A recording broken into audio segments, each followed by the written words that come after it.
Olá, você que assiste a Atibaia TV. Hoje estamos novamente com a doutora Regiane Glachan, ela que é a nossa terapeuta aqui do Atibaia TV. Muito do nosso trabalho aqui, podem ter certeza, ela acaba contribuindo. Antes das gravações, a gente sempre acaba tendo um bate-papo e fazendo praticamente uma terapia. Doutora Regiane, prazer tê-la aqui de novo com a gente. Obrigada pelo convite. Doutora Regiane, hoje nós vamos estar abordando um tema muito bacana, né? Eu acho que quem é pai, quem está preocupado com a formação dos seus filhos, quem está envolvido na sociedade como um todo, que é a questão de como ter uma família feliz, uma família bacana, uma família legal, né? Então eu gostaria que a senhora abordasse um pouco mais o assunto, né, para que as pessoas pudessem entender um pouco mais esse processo, né, para se conquistar essa família doriana que a gente chama, a família da margarina, da propaganda da margarina, né?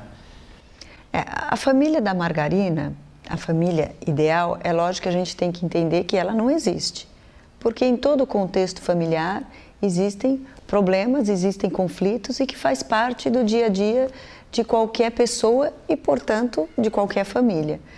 Então, chegar a um consenso de que nós podemos ter uma família doriana é algo muito frustrante, porque isso só fica focado nas imagens maravilhosas da televisão, né? Mas também a gente não precisa sair se sentindo incompleto, porque a gente pode não ter uma família doriana, mas a gente pode ter uma família bacana, uma família legal, como você falou, né?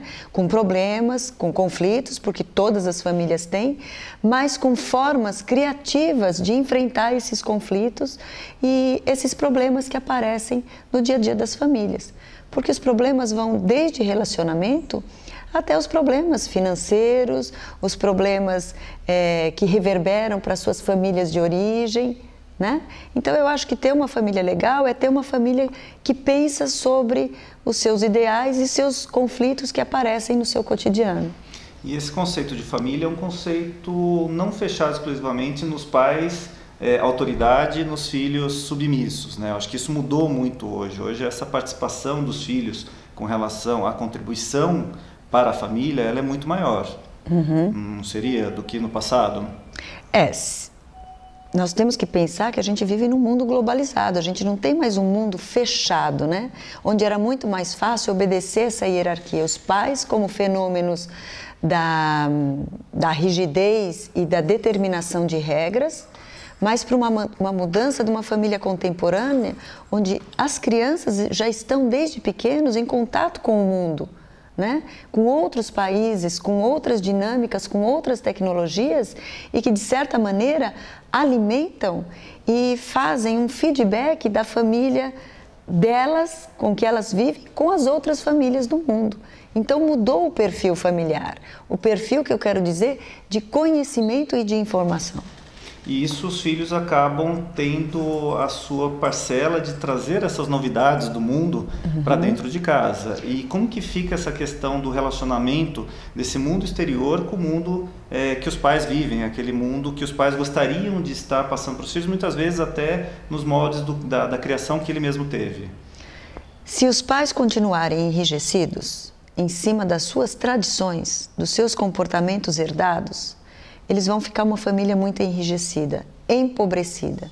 Então, os pais que querem realmente ter uma troca de informação, conhecerem a fundo seus filhos, eles vão ter que sair do seu lugar de autoridade. Eu não estou dizendo que é para os pais perderem a autoridade. A autoridade vai ser sempre dos pais. Que entra a questão, inclusive, dos limites. Sim, eu não estou dizendo que a autoridade não está com os pais. O que eu estou dizendo é que se os pais quiserem conhecer seus filhos a fundo, o que eles fazem, com quem eles vivem e o que eles pensam, eles têm que descer um pouquinho do seu degrau de autoridade para um degrau de conhecimento, ou seja, eu entender o que os meus filhos gostam, o que os meus filhos estão antenados e eu participar desse mundo. Porque quando eu entro nesse mundo, seja da música, seja da imagem, seja das redes sociais, das mídias sociais, é uma forma que eu tenho de conhecer o que meu filho gosta. Eu estou dizendo conhecer, não invadir. Porque do mesmo jeito que nós pais não gostamos de ser invadidos pelos filhos, tomados nosso espaço, os filhos também não gostam. Então a gente precisa entender a medida ideal dessa linha virtual de respeito. E tudo isso obedecendo a faixa etária das crianças, né? Então, para cada faixa etária, eu vou ter um comportamento de acesso.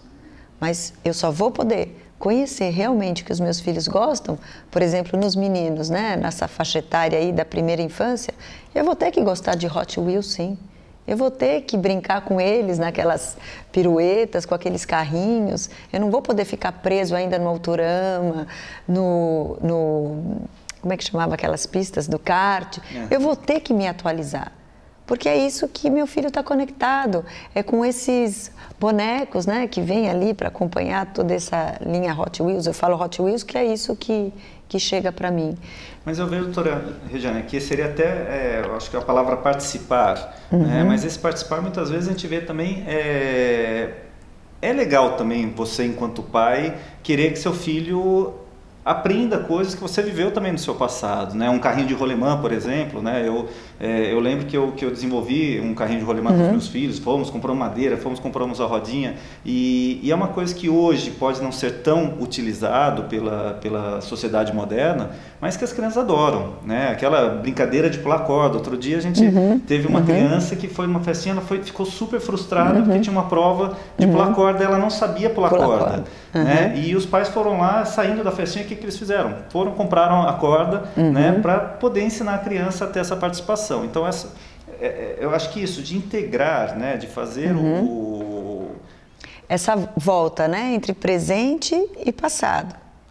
Então, isso é válido desde o momento em que os pais, eles resgatam coisas que foram importantes para eles. Então, a criança também gosta de saber da história dos pais, o que você brincava.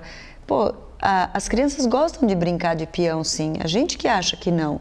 Então a gente precisa resgatar a nossa história, mas sem esquecer a contextualização da criança do hoje. Eu não posso também ficar só o meu passado, só no carrinho de rolemã, só no peão, porque aí eu fico descontextualizado daquilo que está acontecendo no presente. Então o bacana da família é poder ter essa ida e volta, né? Então eu trago a minha história e complemento com a sua. Então eu acho que isso é o bacana desses pais que se permitem esse entrosamento, esse ganho, né? Da minha história, do meu passado, com o que está acontecendo no hoje, no aqui e agora. Mas eu vejo isso, doutora, um hiper desafio, né? Porque parece que as crianças de hoje, elas vivem 10 infâncias ao mesmo tempo, né? Enquanto antigamente a gente tinha os nossos 5, 10 brinquedos, que era bicicleta, peão, carrinho de rolemã, empina-pipa, né? Algumas coisas básicas, hoje eles têm um universo na mão deles. Mas a gente não pode esquecer que esse universo está centrado na indústria. Então, tanto é que hoje a gente tem a normatização dos veículos da propaganda para criança, porque ela recebe uma bomba de informação de 1000 brinquedos e ela não sabe o que fazer com aquilo. Aquilo a desorganiza.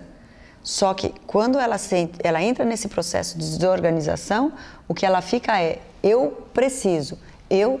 Por isso que hoje a gente está vendo muito pouca propaganda para a criança, porque ela não sabe lidar com aquilo. Então cabe aos pais fazer essa interface, realmente o que ela precisa. Nós não podemos negar o que existe de coisas boas no presente, mas com o filtro dos pais. E aí entra aquela questão da mensagem dupla. Da mensagem dupla. Que o pai, né, nessa situação, uma hora fala, não, isso é legal, e num outro momento que de repente ele não está com tanta vontade de brincar com a criança e tudo mais, ele fala, não, filho, isso é chato. É isso um pouco, é criar essa confusão dentro daquela cabecinha que está se formando? A mensagem dupla, ela vai muito além disso, né? A mensagem dupla, ela tem duas vertentes. Uma, eu imprimo para a criança um pensamento, né? Dentro do meu conceito de adulto, que eu acho certo e que eu acho errado. Então, se eu estou tranquila, não estou numa fase de estresse, eu imponho as regras e os limites e eles são claros. Num outro momento, eu estou cansada, eu cheguei de um dia exacerbado, aquela regra não vale mais. Porque eu não estou afim de cumprir, porque vai me exigir cansaço. Então, o meu pensamento diz uma coisa, mas a minha boca diz outra. Ou então eu posso usar a mensagem dupla pelo afeto. Então, eu tô lá e eu percebo, poxa, hoje eu não tive nenhuma integração com meu filho. Aí eu chego para ele e falo assim, oi fulano, tudo bem? Dá um beijo na mamãe. Onde eu tô com a mão? Aí a criança olha e fala, porque ela percebe, ela não é boba. Mas que raio de beijo é esse que minha mãe quer, né? Ela tá me dando a cara, mas a mão tá para trás. E aí o que a criança sente? De certa forma ela está sendo rejeitada, expulsa. Aí ela faz alguma coisa que retroalimenta esse estresse da mãe. E aí a mãe fala, tá vendo, eu faço tudo para você, você não quer me dar um beijo, eu quero me aproximar de você e você não me dá a contrapartida? Quer dizer, isso é uma mensagem dupla, enlouquecedora para a criança. E os pais podem fazer isso com um brinquedo, com uma regra, com o afeto. Então, esses componentes deixam de instaurar dentro da família momentos, atitudes e concepções legais. E tudo isso a gente acaba querendo criar o filho, né, dentro de um conceito da nossa formação, né, do que a gente foi criado. E a gente acaba tendo uma preocupação muitas vezes de querer que o nosso filho siga somente os bons exemplos, né? Não percebendo inclusive os maus exemplos. Nós damos os maus exemplos. Exatamente. E aí a gente vem cobrar deles num futuro que eles sejam felizes, que eles sejam bem-sucedidos. Vamos entrar um pouco nessa questão do bem-sucedido, né? Que essa expectativa que todo mundo acaba tendo no filho, né? As pessoas que têm melhor poder aquisitivo acham que o filho vai ser bem-sucedido apenas colocando numa escola particular ou frequentando clube de pessoas de melhor nível social, enfim. Existe muito essa questão de querer que eles sejam um xerox nosso, é isso?